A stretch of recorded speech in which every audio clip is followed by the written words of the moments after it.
Agosto de 1965. O primeiro-ministro de Singapura está para anunciar a independência do seu país ao vivo na televisão.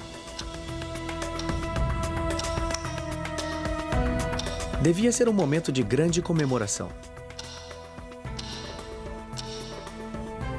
Mas não em Singapura.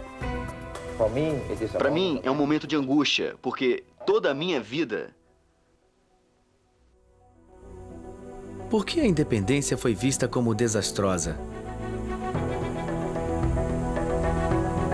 Por que Singapura relutou tanto para assumir o manto da independência? A resposta está na história singular da ilha. Na primeira metade do século XX, ela foi atingida pelo trauma de uma guerra mundial e as duas grandes forças políticas do nacionalismo e comunismo. Seu povo, que chegara à ilha para ganhar dinheiro, foi forçado a lutar pelo futuro do lugar. O fato impulsionou Singapura em direção à independência que ninguém esperava e que poucos acreditavam que um dia sobreviveria.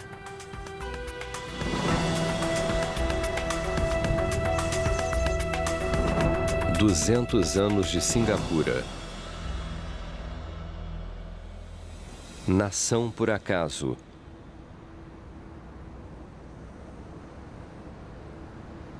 A ideia de que Singapura poderia se tornar uma nação-estado independente seria inconcebível há 100 anos. Em 1900, o porto de Singapura era considerado um dos mais procurados entrepostos comerciais do Império Britânico. Em apenas 80 anos, ele deixou de ser uma selva pantanosa para transformar-se no 7º porto mais movimentado do mundo. Os ingleses fizeram a cidade prosperar e seu direito de governá-la era inquestionável. Na verdade, muitos homens de negócios locais e líderes de comunidades ajudaram publicamente os ingleses no governo contínuo da colônia. Em julho de 1901, alguns deles foram convidados a comparecer na prefeitura de Singapura para o evento social do ano. As elites locais eram tipicamente compostas de famílias malaias, indianas e chinesas. Muitos já vinham trabalhando para os ingleses ao longo de gerações.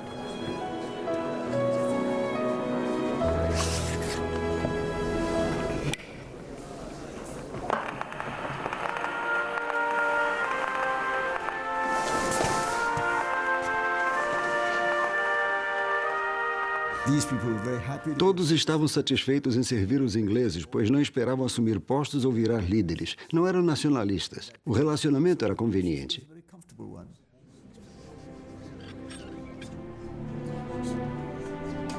Os ricos e influentes se reuniram para assistir ao primeiro filme de cinema a ser exibido na ilha. Eram cenas do funeral da Rainha Vitória, mãe do Império.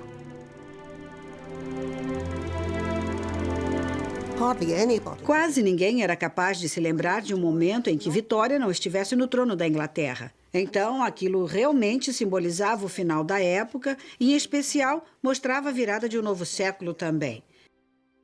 Tratava-se da morte de alguém que simbolizava o Império, o crescimento do Império e o crescimento do comércio em Singapura. Mas nas ruas de Singapura, milhares de recém-chegados jamais tinham ouvido falar da Rainha Vitória. Atraídos pela chance de fazer fortuna, alguns chegaram de algum ponto do arquipélago malaio. Outros da Índia e do Oriente Médio. A maioria, entretanto, chegara da China e seguira para Chinatown de Singapura. Aqui, a jornada incerta na direção da independência começaria.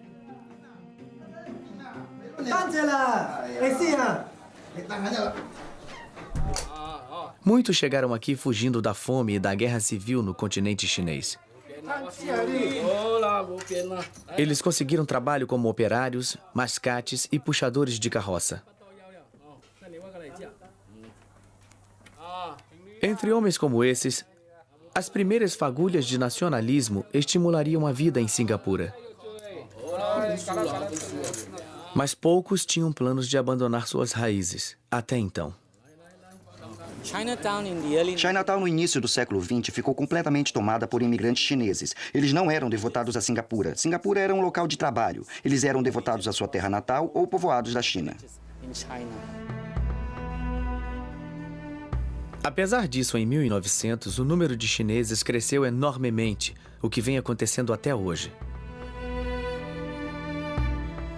Em termos raciais, 3/4 dos habitantes de Singapura eram chineses. Mas, geograficamente, ela era uma ilha no coração do mundo malaio. Nas décadas turbulentas que se seguiram, as pessoas seriam forçadas a questionar sua lealdade. Qual seria sua pátria? China? Malásia? Ou a própria Singapura?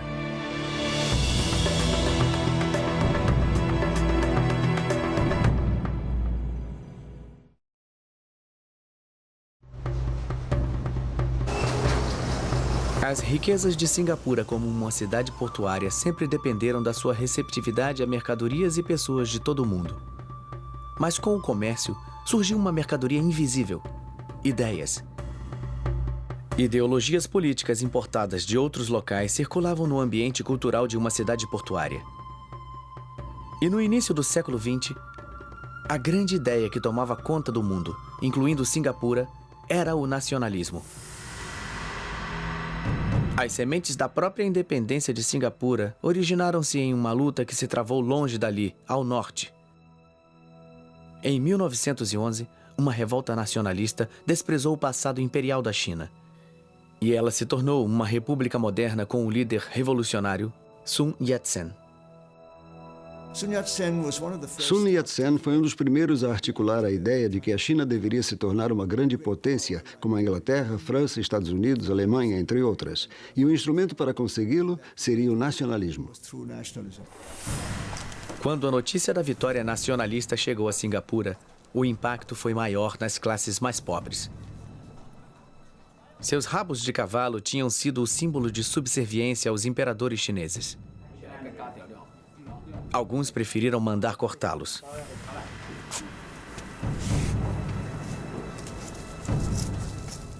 Usar rabos de cavalo nas ruas de Chinatown não era mais seguro. Inebriados com a nova liberdade, gangues de jovens impunham seu fervor nacionalista aos outros. Eles estavam empolgados com o futuro político da China. Então, eles começaram a se organizar em grupos, a conversar sobre política, e assim nós testemunhamos o início da politização da comunidade chinesa em Singapura.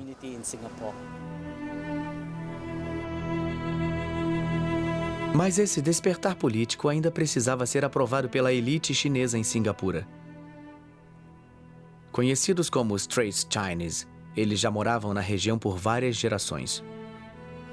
Muitos falavam malaio em vez de chinês e, não raro, tinham elos mais estreitos com o Império Inglês do que com o continente chinês. A família Lee de Kampong Java Road era típica. Grandes simpatizantes dos ingleses deram o nome de Harry ao filho. Mais tarde, ele levaria Singapura à independência e se tornaria conhecido mundialmente como Lee Kuan Yew. Mas quando jovem, sua posição era bem Straits Chinese. Fui mandado para uma escola chinesa e sofri durante alguns meses. Eu não entendi os professores, não me sentia à vontade. Então, insisti para minha mãe transferir-me para uma escola inglesa, o que ela fez. Tive de aprender a história e a geografia do Império Britânico. E aquele era um sistema imperial notável. Em meados de 1930, o poder militar britânico na região estava ultrapassado e perigosamente desgastado. Era uma vulnerabilidade que a propaganda oficial se esforçava em mascarar. Em uma simples cerimônia, o maior dique seco do mundo recebeu o nome de Rei George VI. Entre os convidados presentes, a Marinha Britânica. Ela foi concebida como uma grande fortaleza. A base naval em si era realmente impressionante. O problema é que não havia um navio sequer no local. O papel do exército era tão somente o de guardar a fortaleza até o momento em que a marinha inglesa chegasse para rendê-lo. Mas os ingleses em Singapura não imaginavam que seus dias na ilha estavam contados. Até mesmo a invasão da China pelo Japão em 1937 causou pouco impacto nos senhores da colônia. Mas quando a notícia da tragédia chegou a Chinatown de Singapura, ela reacendeu a chama do nacionalismo. No entanto, dessa vez ele tinha um poderoso novo inimigo à vista.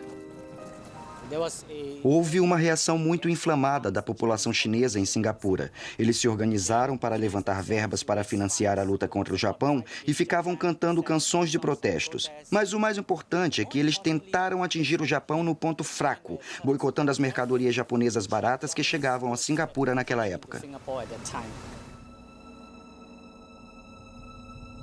Os envolvidos nas atividades antinipônicas sentiam-se seguramente protegidos pelas lendárias defesas britânicas.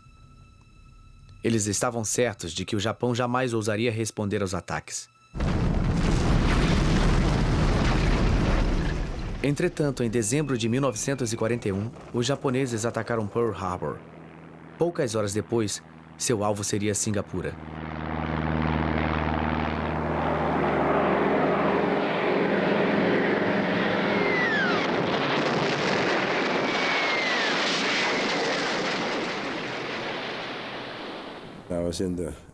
Eu estava no dormitório, às 4 ou 5 horas da manhã, quando as bombas caíram.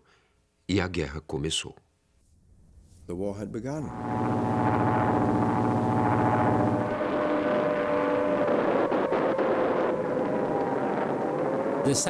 A sirene soou. Saí correndo porque eu queria ver o avião. Foi a maior emoção ver aquilo pela primeira vez. Eu podia ouvir o som do motor.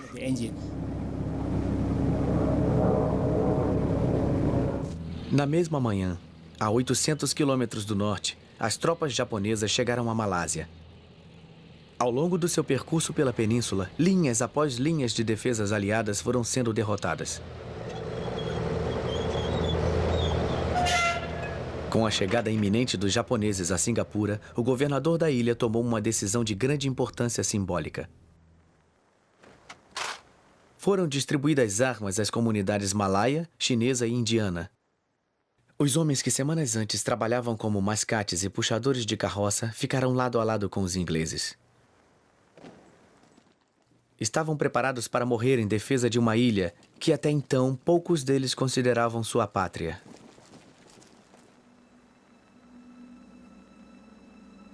Singapura se uniu para enfrentar o ataque japonês.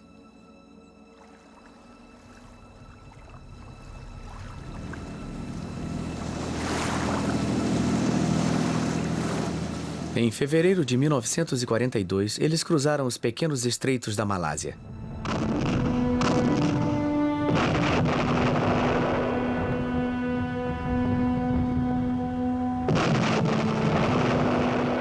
Os defensores da ilha, superados em artilharia e táticas, foram derrotados. Mais de um século depois de Raffles ter erguido a bandeira britânica na ilha, a rendição dos ingleses foi desonrosa e incondicional.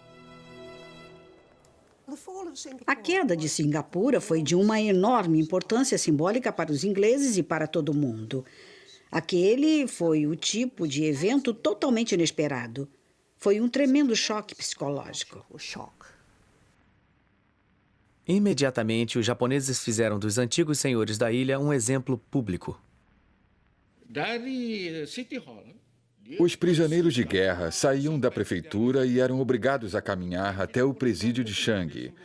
Os japoneses mandaram os habitantes ficar na beira das ruas para humilhar os homens brancos que um dia tinham sido grandes senhores, diretores, chefes, pessoas importantes. Eles tinham se transformado em pessoas simplórias, comuns. Os homens brancos eram os derrotados, os japoneses, os vencedores.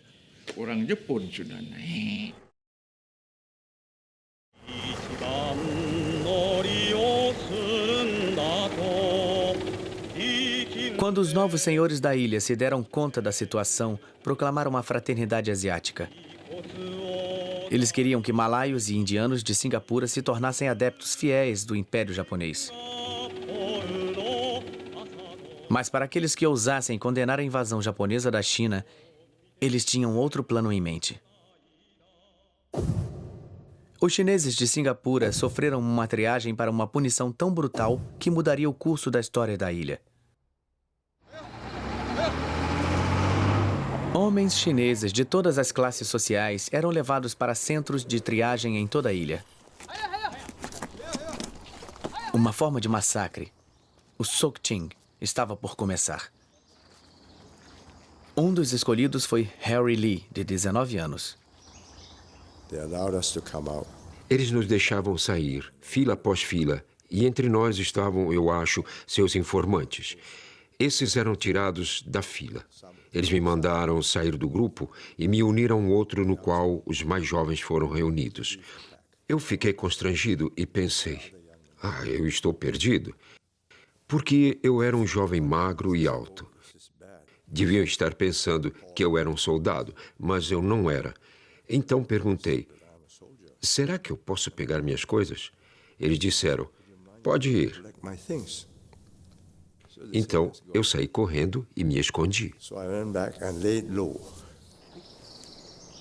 Os novos senhores estavam decididos a eliminar aqueles que tinham se envolvido em atividades antinipônicas.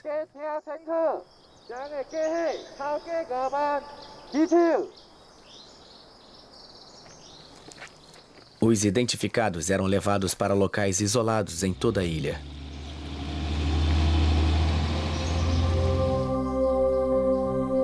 Quando jovem, Mohammed Anis morou em um povoado perto de um desses locais.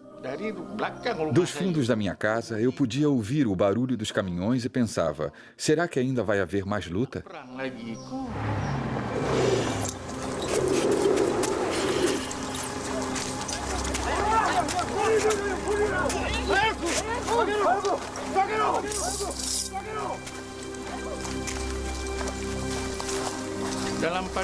Então, depois do movimento de caminhões, houve um silêncio repentino.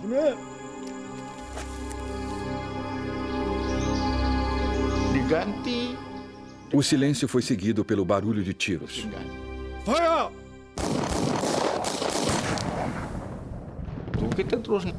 Eu ouvi gritos e os japoneses berravam, mandando os atiradores se apressarem.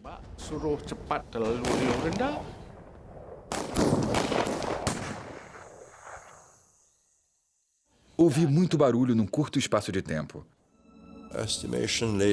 As estatísticas revelaram, quando desenterramos crânios e ossos, que entre 50 mil e 100 mil jovens morreram.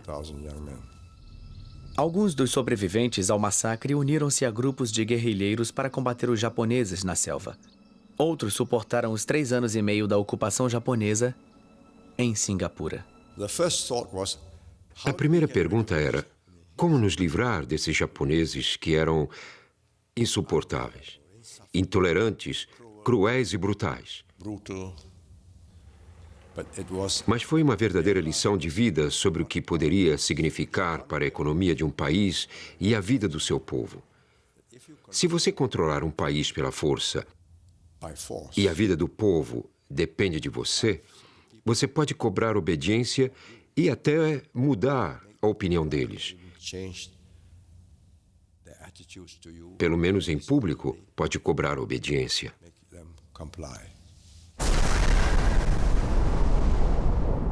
A explosão da bomba atômica em Hiroshima, em agosto de 1945, levou a guerra a um fim repentino. Um mês depois, os ingleses retornaram a Singapura. Na prefeitura, aceitaram a rendição formal japonesa. Eu estava aqui na tarde de 12 de agosto de 1945 com centenas de pessoas. Quando elas viram os generais marchando com seus soldados abatidos, ficaram gritando, Bagero, Bagero, Bagero, significa imbecil no idioma japonês.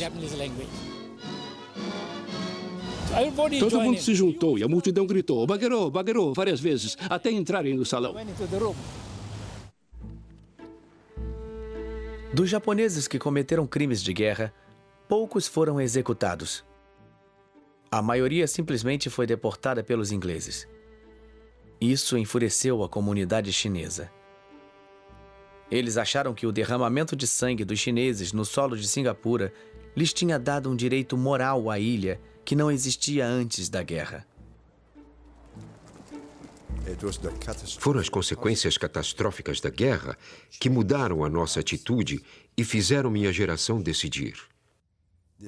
Não, isso não faz sentido. Nós somos tão capazes de governar quanto os ingleses, se não melhor.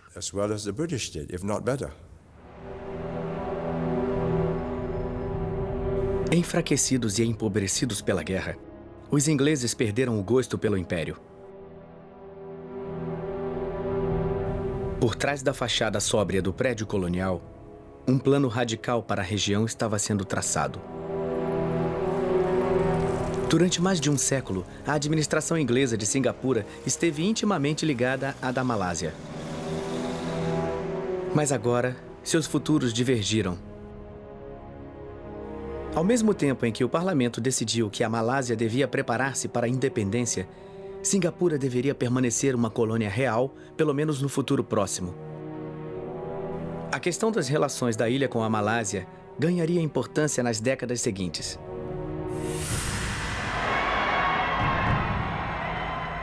Mas naquele momento, a discussão foi mais uma vez adiada por causa dos acontecimentos na China. Em 1949, Mao Zedong preparou a China para um futuro comunista. Aclamado por multidões como um homem do futuro, sua vitória enviaria ondas de choque a toda a Ásia.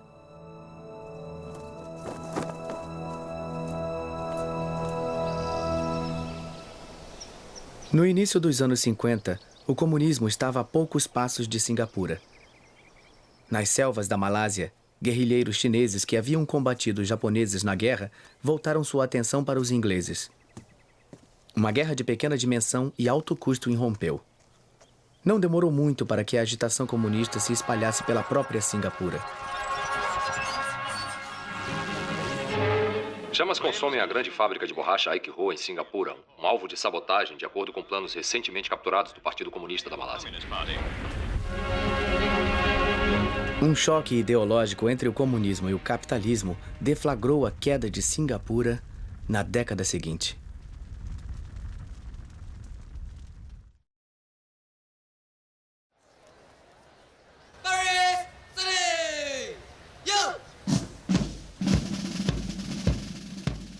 Atualmente, na Escola Chinesa de Ensino Médio em Singapura, os alunos são imbuídos de patriotismo pela ilha-país.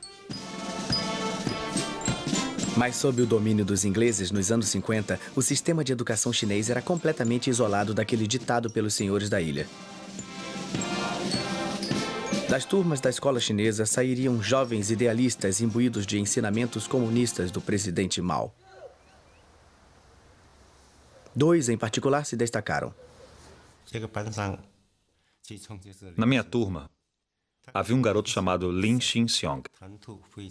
Eu fiquei impressionado quando o conheci. Ele era gentil e sincero. As conquistas recentes da China causaram um profundo impacto sobre nós. Éramos contra o colonialismo. A essa altura, os ingleses se dedicavam a implementar a democracia. E o governo divulgou planos de realizar as primeiras eleições em Singapura. Isso criou oportunidades para aqueles que trabalhavam dentro do sistema britânico, como Harry Lee. Comparado aos alunos da escola chinesa, seu currículo era mais do que qualificado. Ele passara 4 anos estudando direito no coração do Império Britânico. Durante a estada em Londres, ele fez parte de um grupo de debate sobre o futuro de Singapura.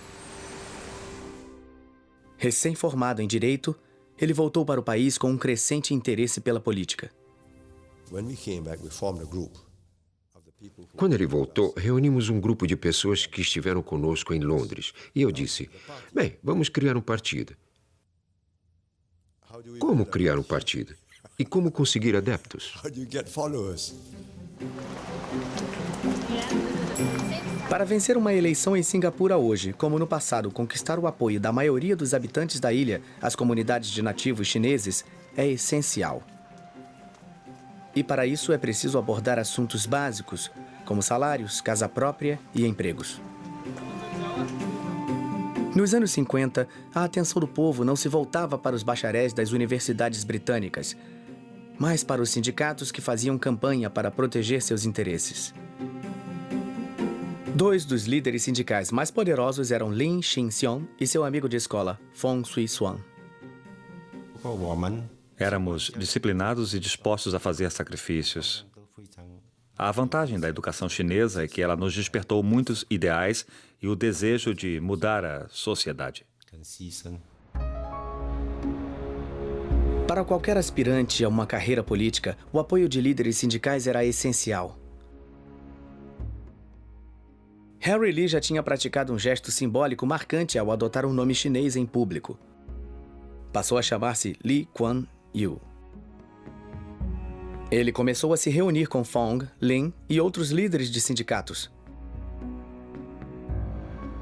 No prédio onde fora exibido o filme do funeral da Rainha Vitória, um novo partido político foi inaugurado em novembro de 1954. Era o Partido da Ação Popular. O Victoria Memorial Hall estava onde o PAP foi criado. Ele era a união de dois grupos contrastantes de pessoas. Um grupo de moderados com uma formação cultural inglesa e um grupo de militantes com uma formação cultural chinesa. Ambos com os mesmos objetivos, com o desejo de conquistar um governo autônomo e a independência política de Singapura. O PAP uniu grupos de formação cultural inglesa e chinesa em um casamento de conveniência. Mas nas eleições de 1955 começaram a surgir discordâncias nessa relação. Lee Kuan Yew liderou a campanha do PAP. Mas na ala esquerda do partido, um jovem talentoso ameaçava ofuscar seu brilho. Era o nativo chinês Lin Xin-xiong. Simples, de fala macia, tranquilo, mas quando entramos em ação, ele se mostrou um grande orador em Hokkien. Carismático é a palavra que o descreveria hoje.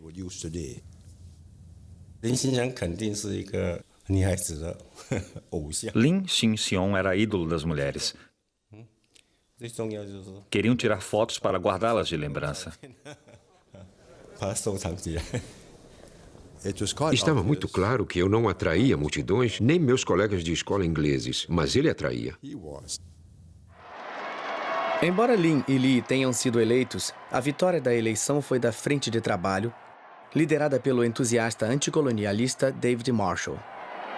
O PAP se tornou o principal partido de oposição. Mas os radicais do PAP acharam o processo parlamentar lento e fatigante e criaram um plano alternativo.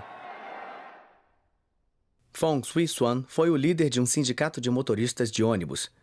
Em maio de 1955, ele incitou uma greve que fragmentaria o PAP. Naquele dia, às 5h45 da manhã, a empresa despachou 3 ou 4 ônibus. Os grevistas se puseram na frente dos ônibus na tentativa de impedi-los de chegar às ruas. A polícia usou mangueiras de água para dispersar os grevistas. Imagine um tumulto que se prolonga por horas e horas. Com milhares de pessoas envolvidas, até a polícia perdeu o controle. A greve dos ônibus foi seguida de mais ondas de violência que estimularam o povo a apoiar a ala radical do PAP. Lee Kuan Yew percebeu o que a ala dos pró-comunistas do seu partido era capaz de fazer. Tinham se infiltrado nos sindicatos, foram preparados para a ação direta e mobilizar multidões. Mas, ao mesmo tempo, ele percebeu que não poderia afastá-los do partido porque eles tinham acesso direto aos defensores do cidadão comum, do qual o PAP era dependente. Era bem visível de que lado eu estava. A questão era como continuar fiel às minhas crenças e não ser considerado pelos defensores do povo como alguém que traiu os próprios companheiros de partido. Esse era o meu problema.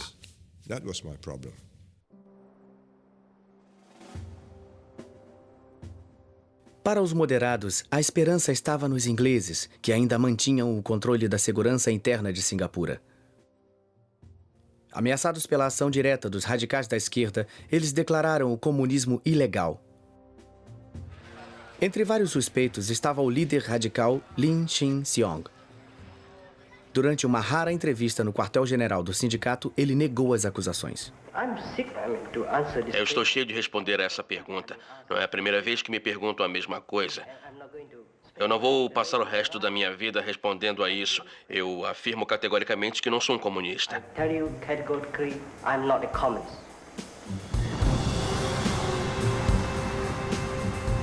Mas nas suas incursões pela ilha, Lin, Fong e mais de 200 companheiros da esquerda foram presos. Eles seriam mantidos no cárcere por 3 anos. Sem desafiantes no seu partido, Lee Kuan Yew poderia então se preparar para as próximas eleições.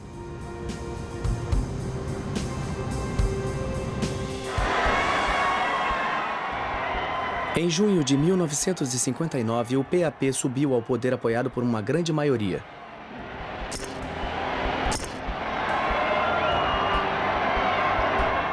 Nos degraus da prefeitura, era apresentado o primeiro nativo singapuriano a controlar a ilha.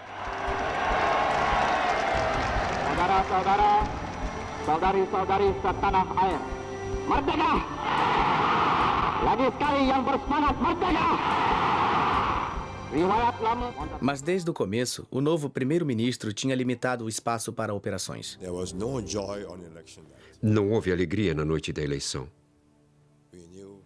Sabíamos que íamos assumir um gabinete com problemas graves.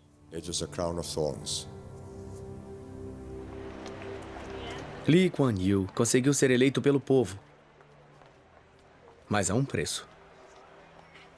Durante a campanha da eleição, ele prometeu a todos que, como primeiro-ministro, ele soltaria todos os prisioneiros de esquerda. Nós tínhamos de soltá-los. Do contrário, seríamos considerados pessoas desonradas, envolvidas em manobras desonestas, usando os ingleses para prender nossos adversários. Então tivemos que soltá-los, sabendo que eles se voltariam contra nós, e a luta aconteceria publicamente. Poucas horas depois da vitória nas eleições, multidões se concentraram para pedir a liberdade de Lin, Fong e 6 outros prisioneiros políticos. Quando saímos, fomos recebidos calorosamente pela multidão. Onde íamos, soltavam fogos. Lin Shin-seong e seus colegas podem ter voltado para o PAP, mas foi por pouco tempo. Pouco depois, o partido se fragmentaria novamente e, dessa vez, irreversivelmente, por causa do futuro de Singapura.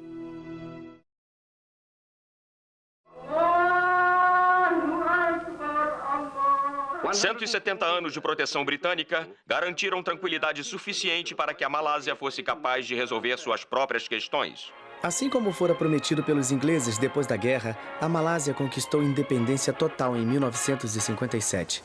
Mas Singapura permaneceu como colônia. Seu novo primeiro-ministro tinha prometido sua libertação do Império Britânico. Ele acreditava que a independência só seria possível se houvesse uma união política com seu grande vizinho ao norte. Mas surgiu um problema.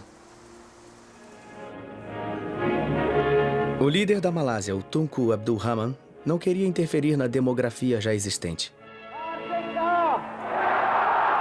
Merdeka! Merdeka! A Malásia era delicadamente equilibrada. Os nativos, como eu, nós éramos quase a minoria no nosso país. Acrescente mais 2 milhões de chineses de Singapura e a balança penderia completamente contra os malaios. O Tunku não estava interessado na ideia de uma união política. Mas ao longo do estreito, Lee Kuan Yew continuava a fazer campanha para a fusão de Singapura e Malásia.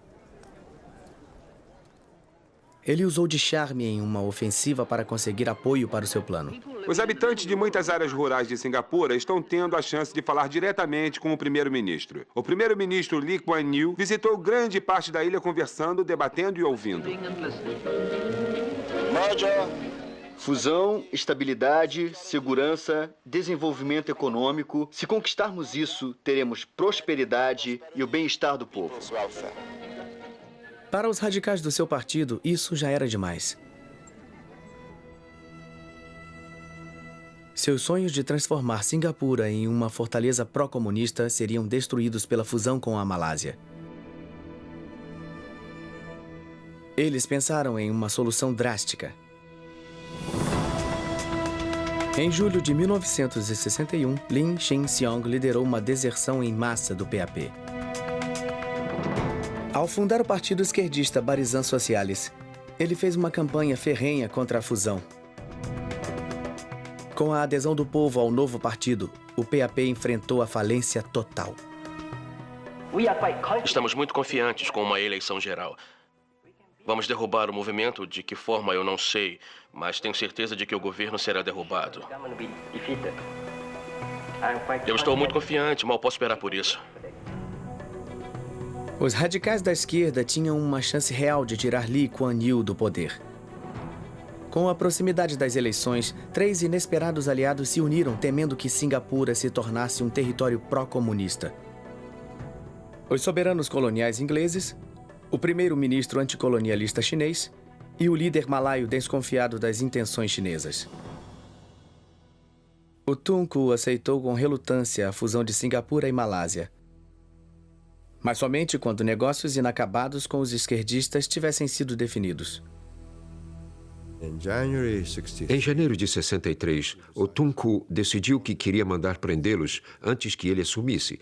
Queria que o fardo fosse carregado pelos ingleses. E eu disse, vamos aguardar a fusão acontecer. Mas ele disse, não, vamos prendê-los agora ou não vai haver fusão.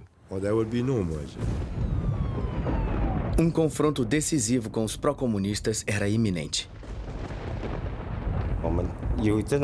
Nós previmos que, mais cedo ou mais tarde, nós seríamos capturados. Já passava da meia-noite. Eu estava em Norfolk Road, em Singapura. Alguém bateu insistentemente na porta. Quando a abri, meu vizinho estava bem na minha frente. Tinha ido me prender. Ele se desculpou de todas as formas. Mas eu disse que entendia que ele só estava cumprindo ordens. Mais de 100 radicais da ala esquerdista foram presos durante a Operação Cold Store, fazendo irromper movimentos de protesto. Mas Fong Swee Suan e Lim Chin Siong permaneceriam prisioneiros pelo resto da década. Depois de tentar o suicídio, Lim foi mandado para o exílio. Lee Kuan Yew tinha realizado seu sonho de livrar Singapura do Império Britânico, unindo-a à Malásia. Em setembro de 1963, um novo país nasceu. O termo original em inglês Malaya recebeu o S e o I do original Singapura, tornando-se Malásia.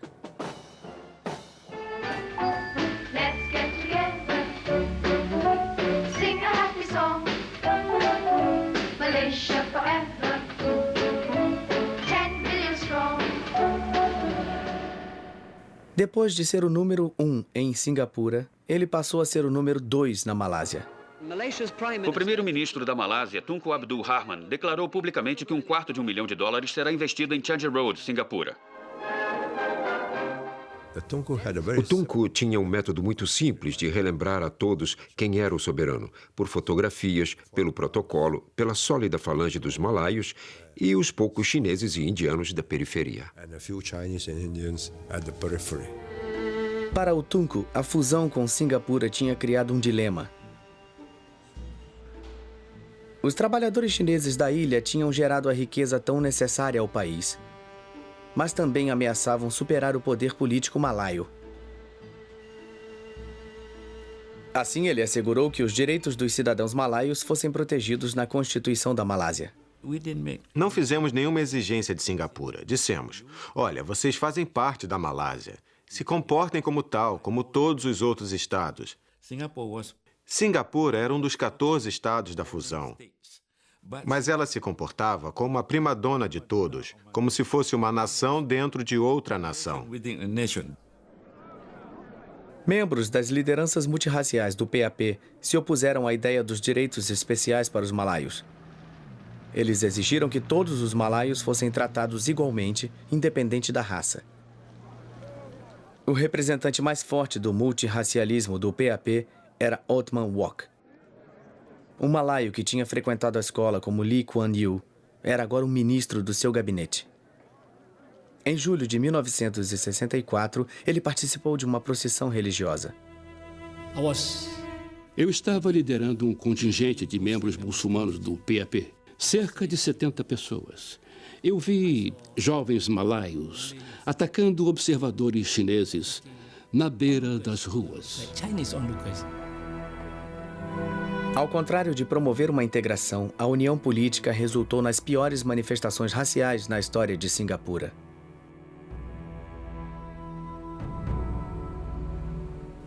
Em agosto de 1965, o Tunku decidiu que as relações malaio-chinesas eram inconciliáveis. Ele enviou uma carta à liderança do PAP informando sobre as suas intenções. O silêncio das pessoas foi total, solene. Lee Kuan Yew estava sentado à mesa e, quando nos viu, pegou um pedaço de papel que era uma carta escrita de próprio punho pelo Tunku. Eles nos querem fora da Malásia. Perguntei. Tem certeza? Eles responderam, absoluta. Do contrário, haverá derramamento de sangue. De Kuala Lumpur, o Tunku anunciou uma decisão ao seu povo. Nós já decidimos separar-nos de Singapura. Essa é a tarefa mais dolorosa que tive de cumprir como primeiro-ministro nos últimos 10 anos.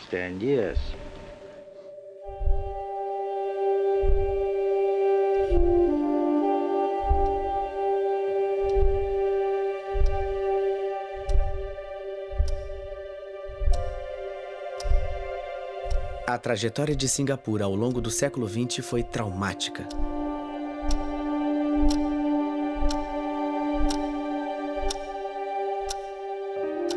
Mas o momento mais doloroso de todos estava para acontecer a um homem. Ele se dedicou inteiramente e apostou sua credibilidade em uma fusão com a Malásia e perdeu. Toda vez que nós lembrarmos do instante em que assinamos o acordo que separou a Singapura da Malásia, será um momento de angústia. Acho que ficou um sentimento de culpa por ter envolvido tanta gente naquele problema.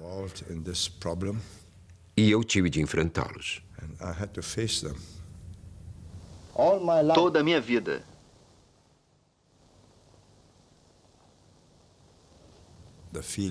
A emoção me dominou. Foi um problema emocional difícil.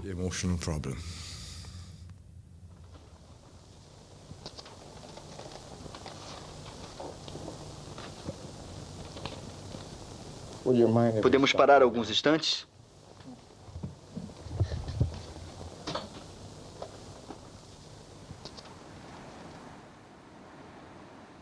Traumatizado pela destruição dos seus sonhos, Lee Kuan Yew se refugiou em um bangalô isolado, longe do seu cargo de poder.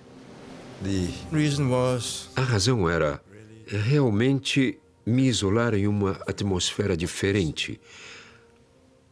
Olhar o mar e me perguntar, o que faremos agora?